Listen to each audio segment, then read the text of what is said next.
नमस्कार दोस्तों, स्वागत है आप सभी का आपके अपने चैनल वसुधा में फिर से एक नए वीडियो के साथ। दोस्तों, जैसा कि आप जानते हैं कि बिहार में भूमि का अभी सर्वे चल रहा है और आपके मन में तरह तरह के सवाल उत्पन्न होते हैं। दोस्तों, इस वीडियो में और इसके आगे आने वाले वीडियोस में मैं आपको ये बताऊंगा कि इन सवालों के क्या उत्तर हैं, इनका क्या सुझाव है, इनके लिए दिए गए हैं। दोस्तों, इसके पहले मैं आपको एक और चीज कर दूं क्लियर। दोस्तों, इन सुझावों को वैधानिक, विभागीय निर्देश एवं निर्णय नहीं माना जाएगा। न ही किसी न्यायालय अथवा निर्णय में इस पुस्तिका में वर्णित तथ्यों को विभागीय निर्देश के रूप में प्रस्तुत किया जा सकेगा।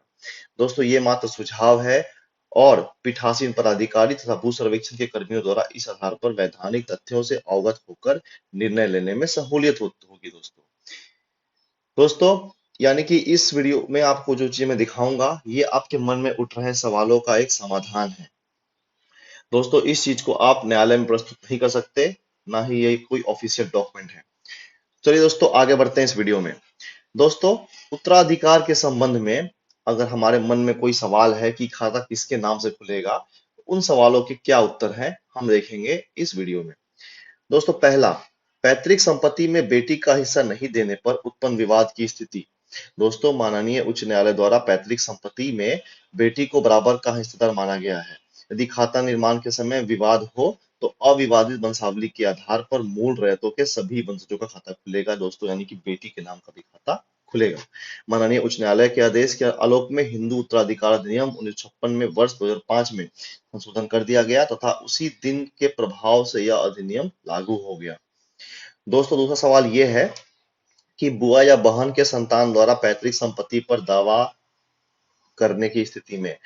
दोस्तों, माननीय उच्च न्यायालय द्वारा पैतृक संपत्ति में बेटी को बराबर का हिस्सेदार माना गया है। यदि खाता निर्माण के समय विवाद हो तो अविवादित वंशावली के आधार पर मूल रैयतों के सभी वंशजों का खाता खुलेगा। दोस्तों, तीसरा सवाल हमारा ये है, किसी व्यक्ति या पत्नी के, या ये दोस्तों किसी व्यक्ति ने दो शादी की या किसी लेडीज ने दो शादी की, कि दो शादी तथा उनके संतानों के बीच उत्पन्न विवाद की स्थिति में किसी व्यक्ति के वैध या अवैध पत्नियों के संतान वैध होते हैं।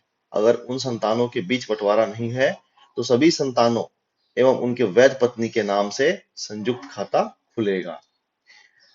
दोस्तों, संयुक्त परिवार में, चौथा सवाल दोस्तों, संयुक्त परिवार में व्यक्ति विशेष के नाम से खरीदी गई संपत्ति पर विवाद की स्थिति में, यानी दोस्तों परिवार संयुक्त है और किसी ने अपने नाम से कोई संपत्ति खरीदी और उस पर विवाद उत्पन्न हो गया तो क्या होगा। संयुक्त परिवार में व्यक्ति विशेष के नाम खरीदी गई संपत्ति पर अगर दखल कब्जा व्यक्ति विशेष या उसके वंशज का हो तो उसके नाम से खाता खुलेगा, परंतु यदि पारिवारिक बंटवारानामा में वह भूमि क्रेता के वंशजों एवं क्रेता को छोड़कर परिवार के अन्य सदस्यों के हिस्से में हो तो खाता उसके नाम से खुलेगा। साथ ही सिविल न्यायालय द्वारा स्थापित बंटवारा हो तो उसके अनुसार भी खाता खुल सकता है। दोस्तों, पांचवा हमारा सवाल यह है, संयुक्त परिवार के संपत्ति को बिना बंटवारे के व्यक्ति विशेष द्वारा बिक्री करने की स्थिति में। दोस्तों, संयुक्त परिवार के संपत्ति को बिना बंटवारा के व्यक्ति विशेष के द्वारा बिक्री की गई भूमि का खाता केवल खाताधारी के नाम से ही खुलेगा एवं यदि उसका कब्जाधारी का कैफियत कॉलम में नाम रहेगा एवं स्वतंत्रवाद लंबित हो तो इंदिराज कैफियत कॉलम में भी होगा। दोस्तों, हमारा छठा सवाल ये रहेगा कि नाबालिग व्यक्ति द्वारा संपत्ति बेचने की स्थिति में। नाबालिग व्यक्ति द्वारा बेची गई संपत्ति अवैध है, परंतु सिविल न्यायालय द्वारा उस दस्तावेज को नाबालिग द्वारा बेच दिया गया है, यह तथ्य स्थापित होना चाहिए। जाली वसीयत या कागजात बनाकर अपने ही परिवार की संपत्ति पर दावा करने की स्थिति में। जाली वसीयत या कागजात को सिविल न्यायालय द्वारा अथवा जिस कार्यालय से यह वसीयत या कागजात निर्गत बताया गया है तो उस कार्यालय द्वारा वैध बताने जाने पे भी ये अवैध है। ठीक है दोस्तों, तो ऐसा नहीं कर सकते। आठवां सवाल दोस्तों, संयुक्त परिवार के मुखिया द्वारा अपनी दूसरी पत्नी के नाम पर खरीदी गई संपत्ति के बंटवारे में उत्पन्न विवाद की स्थिति में। ठीक है दोस्तों, अगर दूसरी पत्नी के नाम पर उन्होंने संपत्ति खरीदी तो क्या होगा। संयुक्त परिवार में किसी व्यक्ति विशेष के नाम खरीदी गई संपत्ति पर अगर दखल कब्जा व्यक्ति विशेष का उसके वंशजों का हो तो उसके नाम से खाता खुलेगा, परंतु यदि पारिवारिक बंटवारानामे में वह भूमि क्रेता के वंशजों एवं क्रेता को छोड़कर परिवार के अन्य सदस्यों के हिस्से में हो तो खाता उसके नाम से भी खुलेगा। दोस्तों, नौवां सवाल, संयुक्त परिवार में नावल यानी कि जिसको संतान नहीं है व्यक्ति का हिस्से पर परिवार के किसी एक व्यक्ति द्वारा अपना दावा करने की स्थिति में, यानी दोस्तों किसी फैमिली में किसी को संतान नहीं है और उसके संपत्ति पे कोई एक व्यक्ति दावा करता है तो क्या होगा। संयुक्त परिवार में नावल व्यक्ति का हिस्सा पर संयुक्त परिवार के सभी सदस्यों का बराबर हिस्सा होगा, परंतु बंटवारा नामा संयुक्त परिवार के किसी एक या अधिक सदस्य के नाम से नावल का हिस्सा दिखाता है तो उसके नाम से खाता खुलेगा।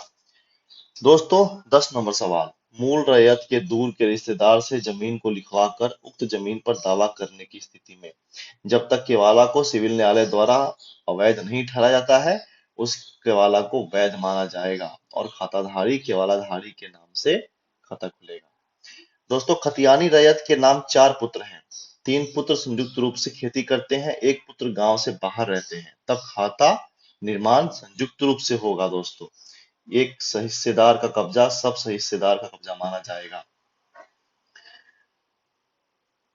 दोस्तों 12 नंबर सवाल, मूलतः दादा के नाम की भूमि कालांतर में पोता के नाम दाखिल खारिज होकर पोता द्वारा अपनी पत्नी के नाम के वाला कर दिया गया हो, किंतु माता पिता द्वारा उक्त भूमि पर दावा किया जा रहा है। यानी दोस्तों जमीन दादाजी के नाम पे है और पोता ने उसको दाखिल खारिज करके अपने पत्नी के नाम पे कैसे भी कर दिया, ठीक है दोस्तों। तो माता पिता द्वारा तक कहना है कि नहीं वो भूमि पर वो दावा कर रहे हैं तो केवालाधारी के नाम से खाता खुलेगा। यदि सिविल न्यायालय में कोई वाद हो तो कैफियत कॉलम में इस तथ्य को अंकित किया जाएगा। दोस्तों हमारा 13 और अंतिम सवाल, पहली बीवी के मरने के बाद व्यक्ति विशेष द्वारा दूसरी शादी की गई, दोनों पत्नी से दो दो लड़के हैं, लड़के द्वारा न्यायालय में बंटवारावाद दाखिल किया गया। न्यायालय ने व्यक्ति विशेष उसकी दूसरी पत्नी तथा 4 बच्चों को बराबर बराबर हिस्सा दे दिया। व्यक्ति विशेष तथा उसकी दूसरी पत्नी की मृत्यु हो गई, ऐसी परिस्थिति में क्या होगा। यानी दोस्तों किसी व्यक्ति की पहली शादी हुई, उसको 2 बच्चे हुए, पहली पत्नी की मृत्यु हो गई, उसके बाद दोस्तों उसने दूसरी शादी की, उनको भी 2 बच्चे हुए। उसके बाद उनके बीच जब बंटवारा हुआ तो 6 हिस्सों में जमीन बट गई, यानी व्यक्ति विशेष के नाम से, उनकी पत्नी के नाम से और चारों बच्चों के नाम से।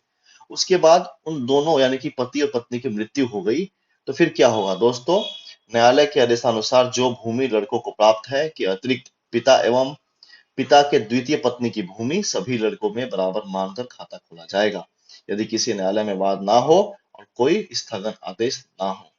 दोस्तों ये वीडियो अगर आपको अच्छी लगी तो प्लीज इस वीडियो को लाइक कीजिए, मेरे चैनल को सब्सक्राइब कीजिए और इसे ज्यादा ज्यादा शेयर कीजिए। दोस्तों दोस्तों इस डॉक्यूमेंट में मैंने जस्ट कुछ सवाल हैं उनका एक समाधान बताया है। दोस्तों हमारे विशेष सर्वेक्षण के द्वारा ही मैंने इस डॉक्यूमेंट को डाउनलोड किया है।